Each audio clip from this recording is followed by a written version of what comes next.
Chapitre 13. Une question de confiance. Si Dieu était assez petit pour être compris, il ne serait pas assez grand pour être loué. De Evelyn Underhill. Après avoir souligné l'importance de gérer la souffrance en vivant honnêtement sa peine et en se lamentant sans tomber dans l'excès, il convient d'analyser l'appel à faire confiance à Dieu malgré tout. Certains commentateurs chrétiens mettent en avant les complaintes de Job, les critiques de Jérémie et les psaumes de Lamentation comme marche à suivre pour traiter la douleur. D'autres, plus conservateurs, se servent d'autres passages de l'Écriture pour avancer que nous devons tous toujours faire confiance à la sagesse insondable de Dieu et à sa souveraineté. En réalité, ces deux catégories se trouvent dans la Bible et tous deux sont fondamentales. Nous ne devrions pas les opposer. Faire confiance à Dieu en tout temps est une mission difficile. Heureusement, la Bible ne se contente pas de nous donner des ordres et des directives pour y parvenir. Elle nous offre aussi des histoires. Il n'existe pas meilleur exemple que celle de Joseph et de ses frères, retracée dans les derniers chapitres de la Genèse. L'histoire de Joseph. 11e des 12 fils de Jacob, Joseph est le fils aîné de Rachel. Sa mère est la femme préférée de Jacob. Lui est de loin le préféré de son père, qui lui a fait faire une tunique multicolore et onéreuse. Genèse 37, verset 3. Ses frères virent que le père le préférait à eux tous. Alors ils le prirent en haine. Genèse 37, verset 4. Le récit débute au moment où Joseph est déjà un jeune homme. Sa mère est décédée et le favoritisme de Jacob a commencé à produire des effets néfastes. Joseph fait 2 songes frappants qu'il s'empresse de révéler à ses frères, car il indique qu'ils se prosterneront un jour devant lui. Les rêves révèlent souvent des désirs cachés ou inconscients. Dans le cas de Joseph, il en résulte un sentiment croissant de supériorité qui l'amène à devenir arrogant, narcissique et hautain, avec le risque de ne plus pouvoir faire preuve ni d'empathie ni d'amour envers les autres. Comme la plupart des gens avec ce comportement-là, ils foncent tête la première vers un mariage malheureux, des relations brisées et une vie ratée dans tous les domaines.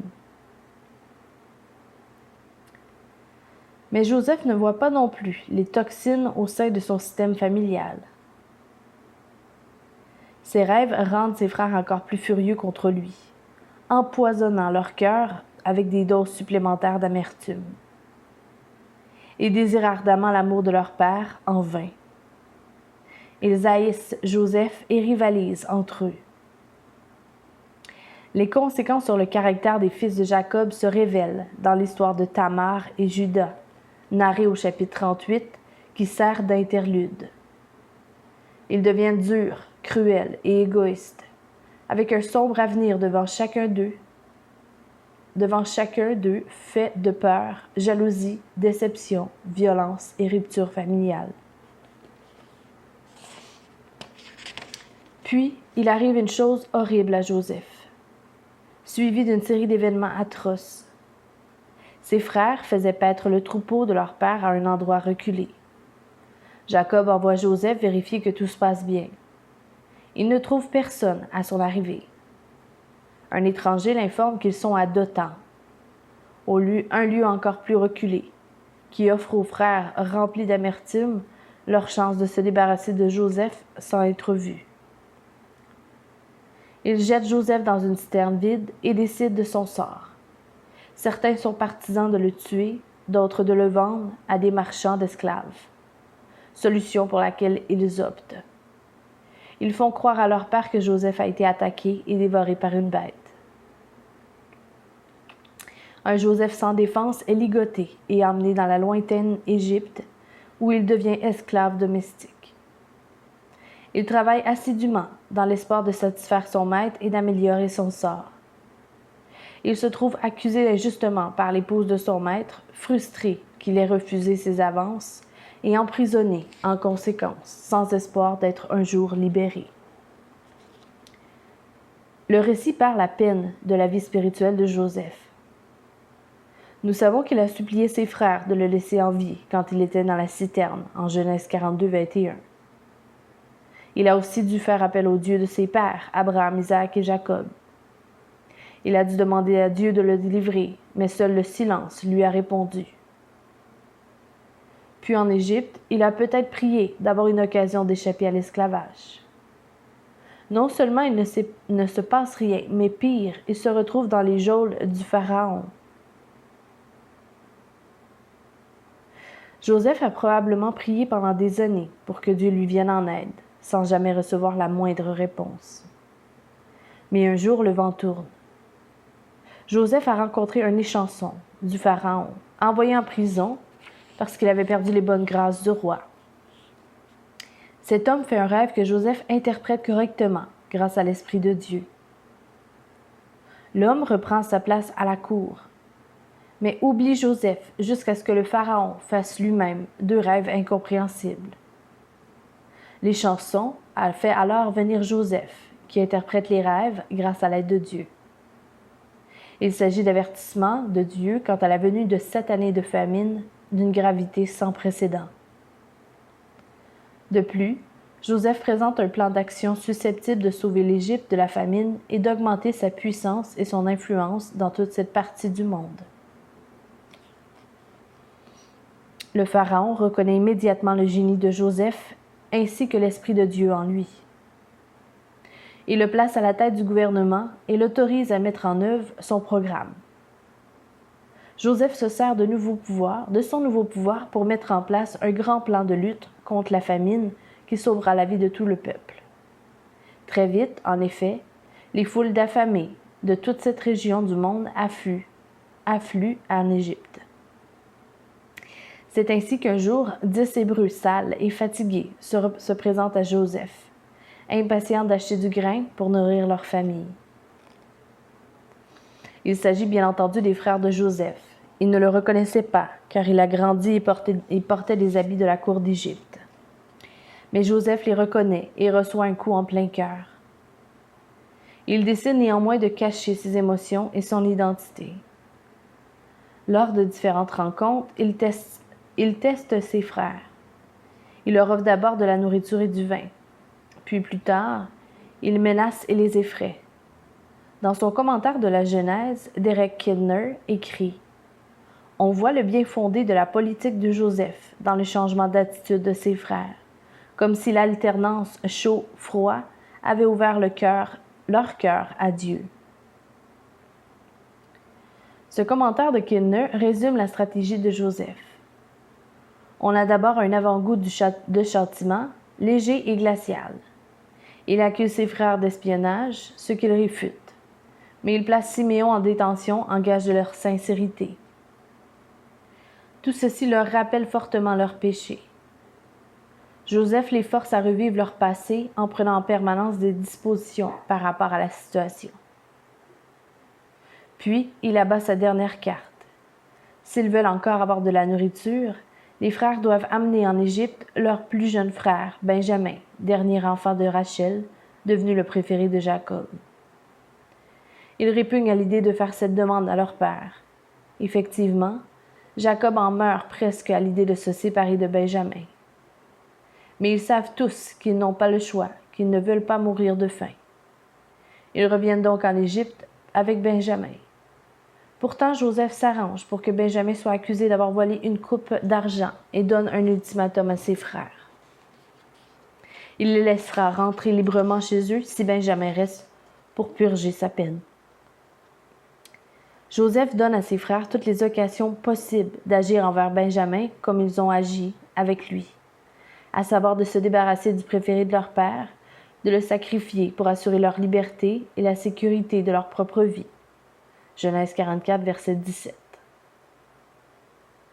Kidner écrit « La stratégie de Joseph est en fait un coup de maître.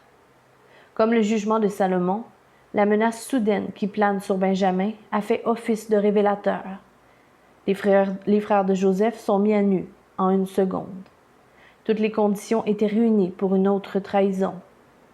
La réponse, par son unanimité, verset 13, sa franchise, verset 16, et sa constance, en parenthèse, l'offre est répétée au verset 17. Il a montré à quel point le châtiment avait été efficace. L'un des frères, Judas, s'avance alors. C'est lui qui avait dirigé les opérations pour que Joseph soit vendu en esclave. À présent, il ne plaide pas simplement la clémence, il offre sa vie, prêt à souffrir à la place de Benjamin en lui rendant la liberté. Genèse 44, versets 33 à 34. Il dit à l'homme qu'il n'a pas reconnu.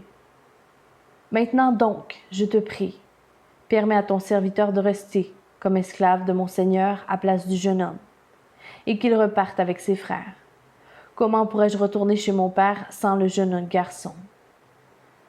Ah, que je ne sois pas témoin du malheur qui frapperait mon père.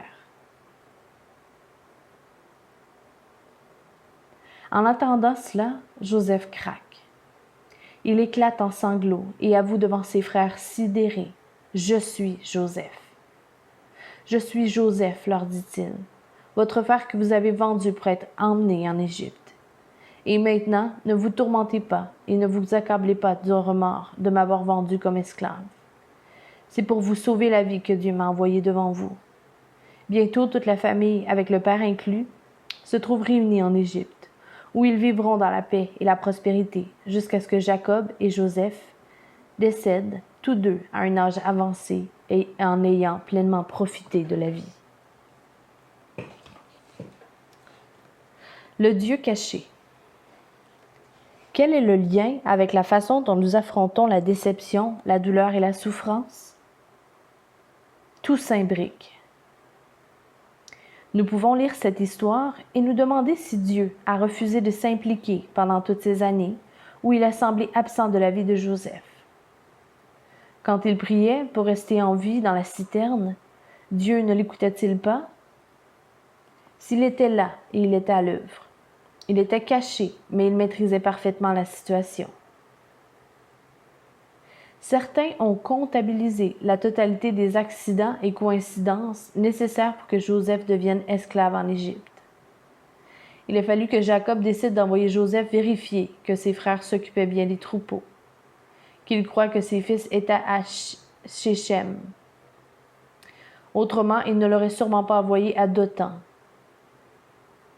Une fois à Shechem, Joseph tombe, par hasard, sur un gentil étranger qui ose l'aborder et qui sait où se trouvent ses frères uniquement parce qu'il a entendu par hasard une conversation dans un champ. Sans la rencontre de cet homme, cet étranger, ou si ce dernier n'avait rien entendu, Joseph ne serait jamais allé en Égypte. Ce n'est que parce qu'il s'agissait d'un endroit très reculé que les frères ont pu s'occuper de Joseph et faire croire à l'attaque plausible d'un animal.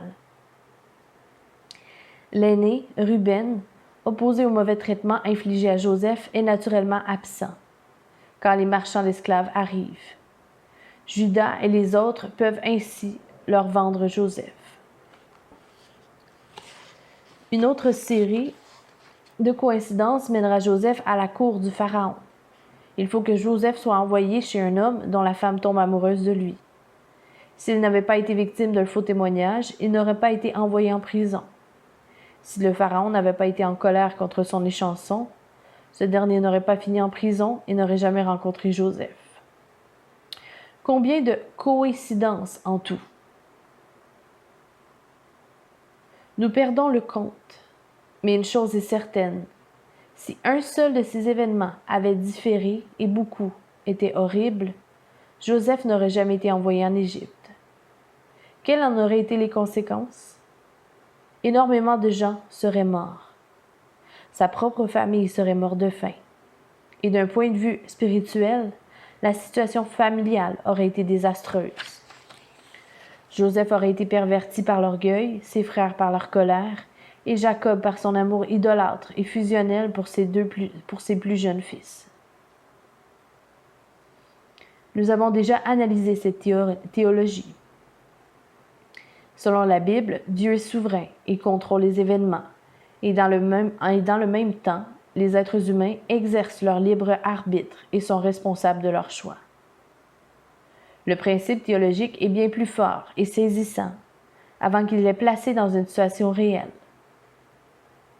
Si ses frères n'avaient pas trahi Joseph en le vendant comme esclave, la famille et Joseph n'auraient pas été sauvés du désastre de la mort. Cela faisait pleinement partie du plan de Dieu. Dieu était présent à chaque instant et travaillait dans les moindres détails au quotidien de la vie, des choix et de l'emploi du temps de chacun. Cela montre que Dieu met en œuvre toutes choses selon l'intention qui inspire sa décision.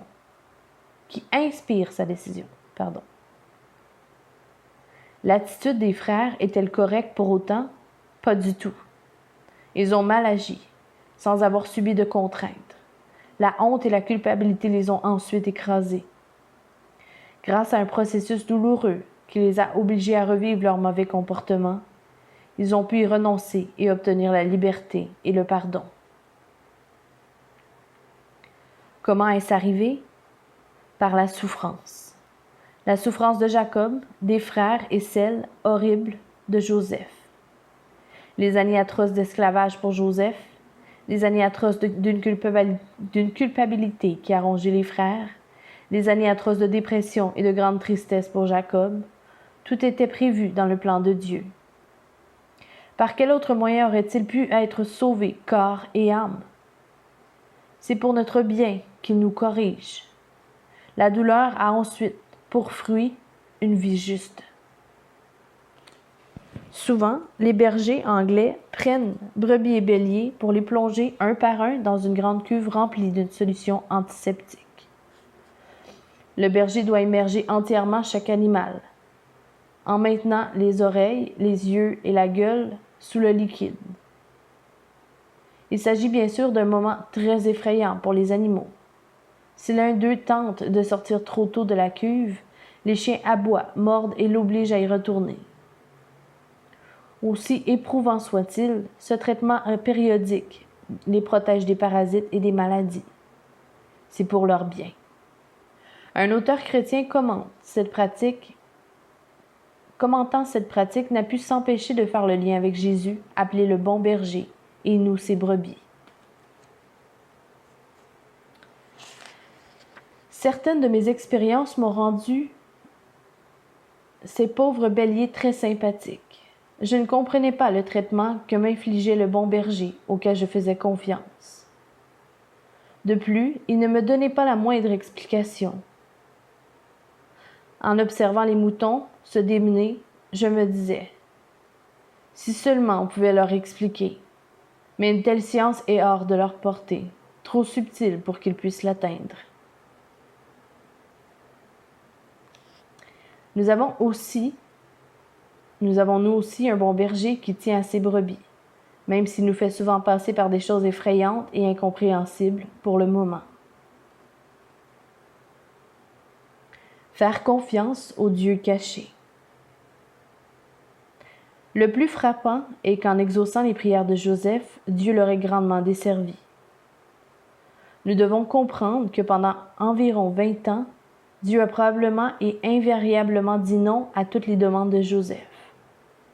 La plupart de mes connaissances auraient laissé tomber en disant « Si Dieu me ferme la porte au nez chaque fois que je prie, année après année, j'abandonne. » Mais si Joseph avait renoncé, il aurait tout perdu, dans son cachot.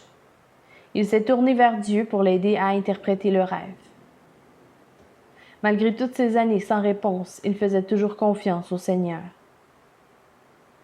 En réalité, Dieu écoutait et répondait vraiment aux prières de Joseph, d'être délivré et sauvé, mais ni comme il le voulait, ni au moment souhaité. Pendant tout ce temps où Dieu semblait absent, Joseph continuait à lui faire confiance. Sa relation avec le Seigneur était intacte. Il ne lui a jamais tourné le dos. Nous devons en faire de même. Nous risquons de ressembler davantage à Job qu'à Joseph, qui a fini par comprendre le plan de Dieu. Les pièces du puzzle se sont assemblées. Il a pu réfléchir à son passé et y voir la main de Dieu. La plupart d'entre nous n'ont pas une telle vue d'ensemble du plan de Dieu pour leur vie. Comme Job, nous restons souvent ignorants, même à la fin de l'épreuve, contrairement au lecteur qui connaît l'enjeu du test de Job pour le conseil céleste. En ce qui nous concerne, nous comprendrons probablement certaines des raisons de Dieu, voire de plus en plus avec les années. Indépendamment de ce que nous sommes capables de discerner, comme Joseph, nous devons faire confiance à Dieu.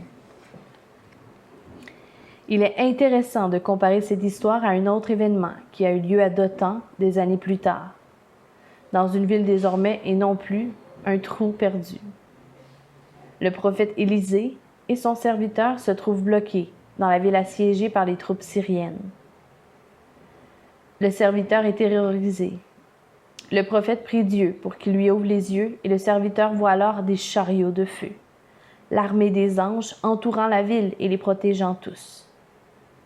Par la suite, la ville sera délivrée quand Dieu aveuglera l'armée ennemie, en 2 Rois 6, versets 8 à 23. Comparons ces deux sauvetages divins intervenus à Dothan. Dans le premier, Joseph crie à Dieu pour qu'il le délivre.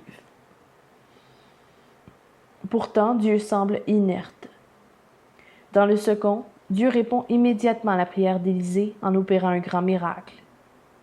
Il apparaît à première vue que Dieu ignore Joseph et répond à Élisée. Mais ce n'est pas le cas.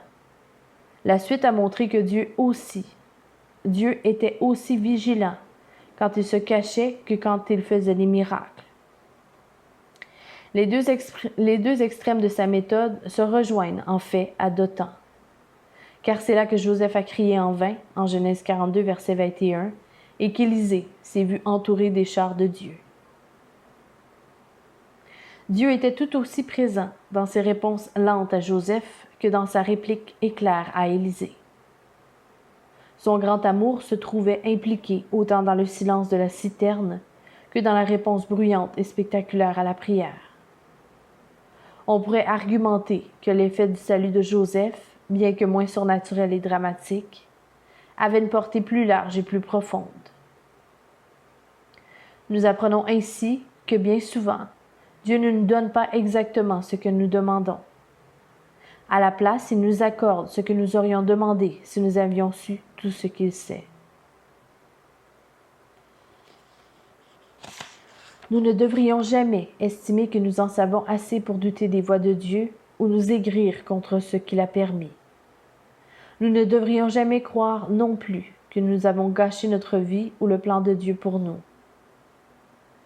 Les frères de Joseph ont sûrement dû croire que leur position devant Dieu, leur père et leur famille étaient définitivement détruites. Mais Dieu s'est servi de tout cela. Il ne s'agit pas d'une incitation à pécher. La douleur et la détresse qui en sont découlées ont eu des conséquences positives. Dieu les a utilisées pour leur rédemption. Vous ne pouvez détruire ses bons plans pour nous. Il est bien trop grand et il arrivera même à tisser des fils de son grand péché pour en faire une œuvre utile et précieuse. De nos grands péchés, pour en faire une œuvre utile et précieuse. Amen. En fin de compte, nous devons placer notre confiance dans l'amour de Dieu. Après la mort de Jacob, les frères ont craint que Joseph n'éprouve encore de la rancœur et ne prenne sa revanche. Bien au contraire, Joseph les a réunis et leur a dit : « N'ayez aucune crainte. Suis-je à la place de Dieu? Vous aviez projeté de me faire du mal, mais parce que vous avez fait, Dieu a projeté de faire du bien en vue d'accomplir ce qui se réalise aujourd'hui, pour sauver la vie à un peuple nombreux. Maintenant donc, n'ayez aucune crainte. Je pourvoirai à vos besoins ainsi qu'à ceux de vos enfants. » Ainsi, il les rassura et leur parla affectueusement. Genèse 50, versets 19 à 21. Ce court discours est d'une grande aide pour tous ceux qui traversent des moments de ténèbres et de trahison. Joseph part du principe que tous les événements étaient dirigés par l'amour et la bonté de Dieu. Même si les frères ont mal agi, Dieu l'a utilisé pour le bien. C'est la version hébraïque de Romains 8, verset 28. Nous savons en outre que Dieu fait concourir toutes choses au bien de ceux qu'il aime, de ceux qui ont été appelés conformément au plan divin. Paul poursuit ensuite avec une série de questions et de déclarations puissantes pour conclure que dans toute la création, rien ne pourra nous arracher à l'amour de Dieu, nous a témoigné en Jésus-Christ notre Seigneur. Pour Paul et Joseph, peu importe la gravité de la situation, les croyants peuvent être certains que Dieu les aime. Au verset 38 et 39, Paul dit qu'il en est absolument certain. En Romains 8, versets 38-39. Il dépasse les limites du langage pour dire que ni la mort, ni la vie, ni le ciel, ni l'enfer, rien ne pourra nous séparer de l'amour de Dieu manifesté en Jésus-Christ notre Seigneur. Rien. Toute la puissance du mal, à l'intérieur de soi ou extérieur, ne peut nous séparer de l'amour de Dieu. Une fois que vous avez donné votre vie au Seigneur, vous lui appartenez et il vous appartient.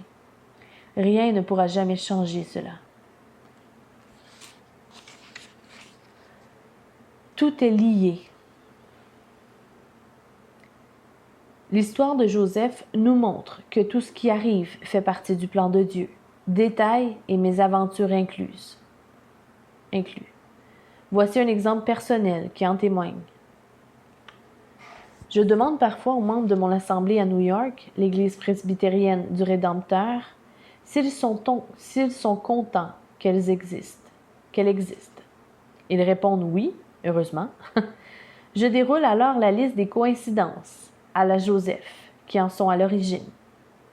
Cette Église existe en grande partie parce que mon épouse Cathy et moi-même avons été envoyés à New York pour une implantation d'Église. Pourquoi avons-nous été envoyés?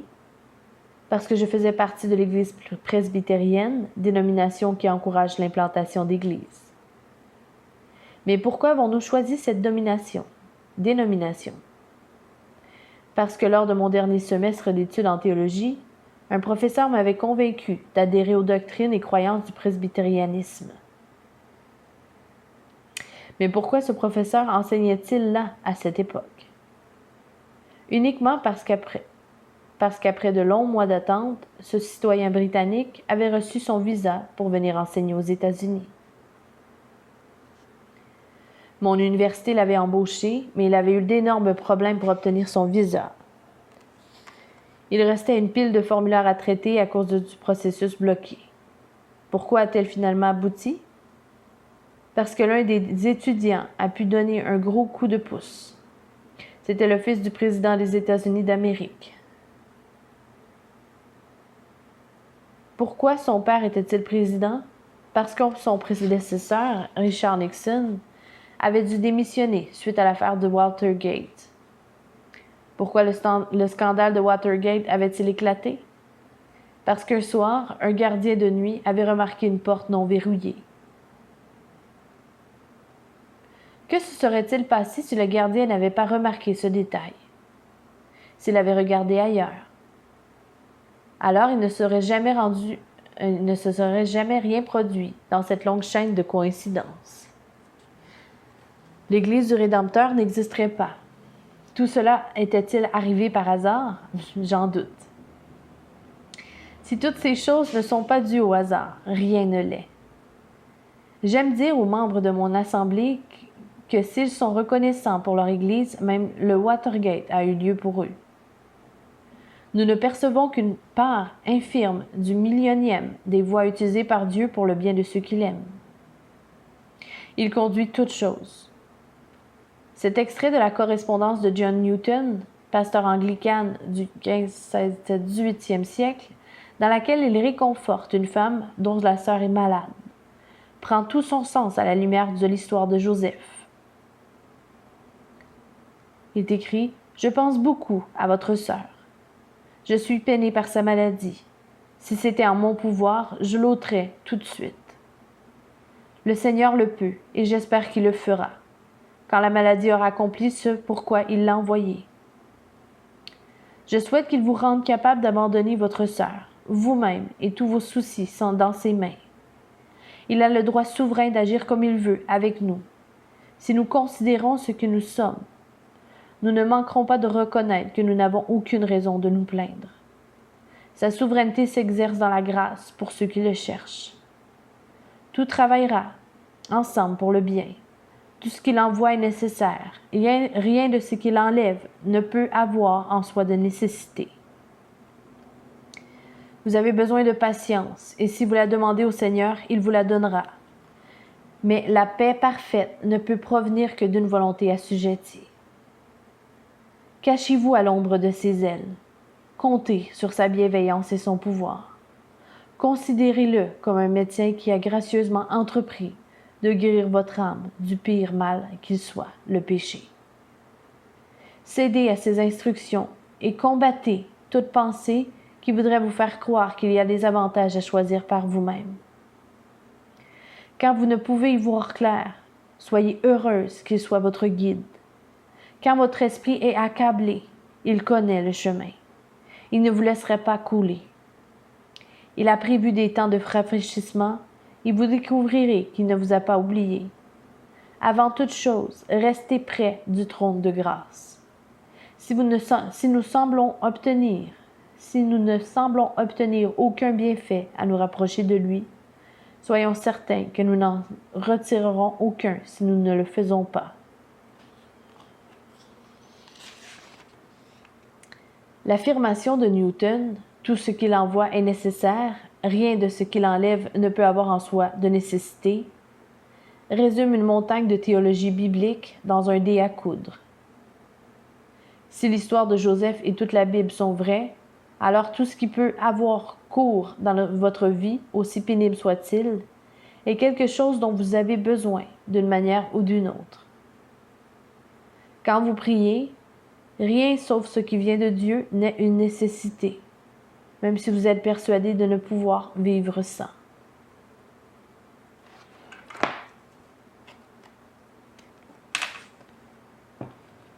Le Joseph suprême. Joseph dit en quelque sorte à ses frères, « Vous avez essayé de m'éliminer, mais Dieu a utilisé cette coupe de mal et de souffrance pour sauver de nombreuses vies, y compris la vôtre. Puisque je vois l'amour rédempteur de Dieu derrière tout cela, il m'a placé à la droite du trône de puissance. Je vous pardonne et use de mon pouvoir pour vous restaurer et vous protéger. » La capacité de Joseph à discerner la main de Dieu dans les événements négatifs de sa vie lui a permis de pardonner. Mais Joseph, aussi grand soit-il, n'est qu'un précurseur. Voici ce qu'en dit Kilner. Ce réalisme biblique, qui considère les deux aspects de tout événement, d'une part la mauvaise attitude des hommes, en parenthèse, et la force aveugle de la nature, et d'autre part la volonté parfaite de Dieu, a été merveilleusement illustré à Gethsémani, où Jésus a accepté la trahison comme la coupe que le Père m'a donnée. Des siècles après Joseph, un autre homme a été rejeté par ses pairs et vendu pour quelques pièces d'argent. Il a été renié et trahi par ses frères, injustement mis au fer et condamné à mort. Lui aussi a prié avec ferveur, demandant au Père que la coupe de souffrance et de mort qu'il devait boire lui soit épargnée. Cependant, comme Joseph, il a reconnu qu'il s'agissait de la coupe de son Père. Jean 18, 11. La souffrance fait partie du projet bienveillant de Dieu. Comme il le dit à Pilate, « Tu n'aurais aucun pouvoir sur moi s'il ne t'avait pas été donné d'en haut. » Jésus finit par dire au Père, « Que ta volonté soit faite. » Il meurt pour ses ennemis et le pardonne, car il sait que le plan de rédemption et d'amour de Dieu est derrière tout cela. Ses ennemis l'ont mis à mort par méchanceté, mais Dieu est passé par-dessus et s'en est servi pour sauver de nombreuses vies. Jésus siège désormais à la droite de Dieu et dirige l'histoire pour notre bien, veillant sur nous et nous protégeant. Imaginez que vous avez été un disciple passionné de Jésus. Vous l'avez vu guérir et accomplir des miracles avec puissance. Vous avez entendu la sagesse sans égale de ses discours et constaté la qualité de son caractère. Vous êtes conquis par la manière de diriger. De plus en plus de monde se bouscule pour l'écouter. Nul n'est comme lui. Vous supposez que si tout le monde l'écoute et se soumet à son autorité, il inaugurera un âge d'or pour Israël. Mais vous voilà au pied de la croix, avec les quelques disciples assez courageux pour supporter ce spectacle. Des murmures se font entendre. « J'en ai assez de ce Dieu. Comment a-t-il pu abandonner le meilleur des hommes? Je ne vois pas comment Dieu pouvait faire ressortir quoi que ce soit de bon de tout cela. Que diriez-vous? » Vous ne pourriez qu'acquiescer. Pourtant, vous êtes en train d'observer la plus grande des merveilles que Dieu puisse accomplir pour la race humaine. À la croix, la justice et l'amour sont satisfaits. Le mal, le péché et la mort sont vaincus. Vous avez devant les yeux une œuvre d'une beauté absolue. Mais parce qu'elle ne cadre pas avec votre compréhension limitée, vous courez le danger d'abandonner Dieu. N'en faites rien. Agissez comme Jésus. Placez votre confiance en Dieu. Comme Joseph fait confiance à Dieu, même dans le cachot. Il faut lire la Bible tout entière pour comprendre en quoi la mort de Jésus n'était pas un échec ou une tragédie, mais une sagesse infinie. Il faut lire une grande partie de la Genèse pour comprendre le plan de Dieu dans les tribulations de Joseph. Parfois, nous aimerions que Dieu nous envoie notre propre livre, celui avec une explication complète. Alléluia! Bien que nous ne puissions connaître toutes les raisons pour lesquelles chacun porte sa croix, nous pouvons garder les yeux fixés sur la croix en sachant que Dieu s'occupe de tout. Nous pouvons dès lors chanter « Saints, craintifs, reprenez courage.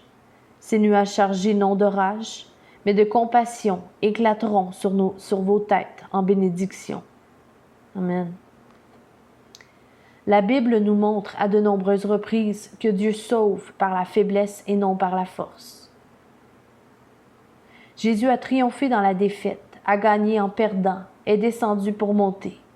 De même, la puissance du salut de Dieu ne se manifeste dans notre vie que dans la faiblesse, de la repentance et de la confiance. Bien souvent, la grâce de Dieu grandit davantage dans nos difficultés que dans nos triomphes. Fin du chapitre 13.